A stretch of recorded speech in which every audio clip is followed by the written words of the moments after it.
America ভাবছে যে তারাই দুনিয়ার সবচেয়ে বড় গুটিবাজ, কাহিনীবাজ, তাদেরই গোয়েন্দা নেটওয়ার্ক সবচেয়ে শক্তিশালী। ট্রাম্প আজকে বলছিল যে এই মুহূর্তে তোমরা পৃথিবীবাসী যারা আছো, যে রাষ্ট্রগুলোর প্রধানরা আছে, তোমাদের বাবা হচ্ছি আমি, ডোনাল্ড ট্রাম্প।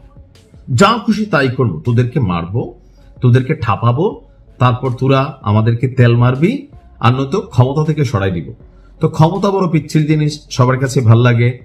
তো বিশ্বজুড়ে যে মুসলিম রাষ্ট্রগুলো আছে ক্ষমতার লোভে বা টেকনিক্যালি আমেরিকার কাছে আসলে অসহায়, তবে দেশের জন্য জীবন দিতে পারে এমন কিছু ইরানি সেনাবাহিনীর গুপ্ত যোদ্ধারা গুপ্ত বেশে প্রবেশ করেছে মার্কিন যুক্তরাষ্ট্রে।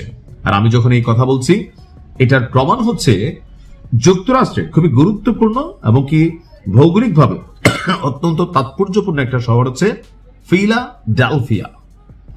যারা বার্গার খান অনেকে জানেন যে ফিলাডেলফিয়া একটা ব্র্যান্ড, বার্গারেরও একটা ব্র্যান্ড। তো যুক্তরাষ্ট্রের সেই ফিলাডেলফিয়া অঙ্গরাজ্যের সীমান্ত কর্মকর্তারা বলছেন যে প্রায় 4000 বছরের পুরনো, অর্থাৎ ব্রোঞ্জ যে যুগটা ছিল সেই যুগের একগুচ্ছ তলোয়ার এবং তীরের ফলা জব্দ করা হয়েছে। প্রত্নতাত্ত্বিকরা বলছেন যে এই সম্পদগুলো আসলে ইরানের।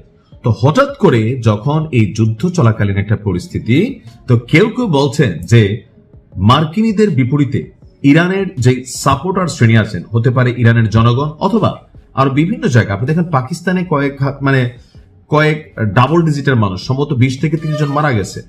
পাকিস্তানে মার্কিন যুক্তরাষ্ট্রের যে দূতাবাস আছে সেখান থেকে মার্কিন যুক্তরাষ্ট্রের সেনারা পাকিস্তানের পুলিশকেও গুলি করছে, দেখছেন তো, কয়েকজন 24-25 জন মারা গেছে। অর্থাৎ সারা পৃথিবীতে এই বিষয়টা নিয়ে একটা অবস্থান তৈরি হয়েছে। তো সেখানে গত 18 ফেব্রুয়ারি 36টি তামার তলোয়ার এবং 50টি তীরের ফলা জব্দ করেছে। আর আরব আমিরাত থেকে একটি এক্সপ্রেস ডেলিভারি ফ্লাইটে এই চালানটি ফিলাডেলফিয়ায় পৌঁছায়। এর গন্তব্য ছিল ফ্লোরিডার জ্যাক্স নভিল।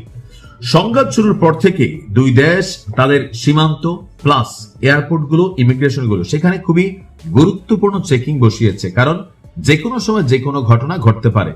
ইরানের যোদ্ধারা শুধু ইরানের নাগরিক না, বিশ্বব্যাপী তাদের একটা যোদ্ধা আছে। এই যে আপনি বিদেশ বৈশা বাংলাদেশের মানুষেরা আমার নিউজ শোনেন, এই যে আপনি ভারতের মানুষেরা আমার নিউজ শোনেন, আপনারও মাঝে মাঝে ইচ্ছা হয় না যে একটা মেশিন গান যদি পাইতাম, একটা নিজে গিয়া সরাসরি লড়াইয়ে নামতাম। মাঝে মাঝে এই ফিলিংসটা আমাদের মধ্যে কাজ করে। তো শুধু এটা আমাদের মধ্যে কাজ করে না, আমেরিকাতে অনেক মানুষ আছেন যে ডু অর ডাই এই টাইপের একটা ফিলিংসে আছে, তারা কিন্তু এখানে বড় ধরনের ঘটনা ঘটাইতে পারে। আর এই কারণে যুক্তরাষ্ট্রের সরকার বা প্রশাসন, গোয়েন্দা সেক্টরগুলো অতীতের যে কোনো সময়ের তুলনায় এখন কয়েক গুণ তারা কিন্তু অ্যাক্টিভ, নজরদারি রাখছে আপনার ফোনে, আপনার চ্যাটিং ব্রাউজার হিস্ট্রিতে। আপনি ভাবতেছেন আপনি আউট অফ নেটওয়ার্ক, না, খুবই নজরদারি রাখছে।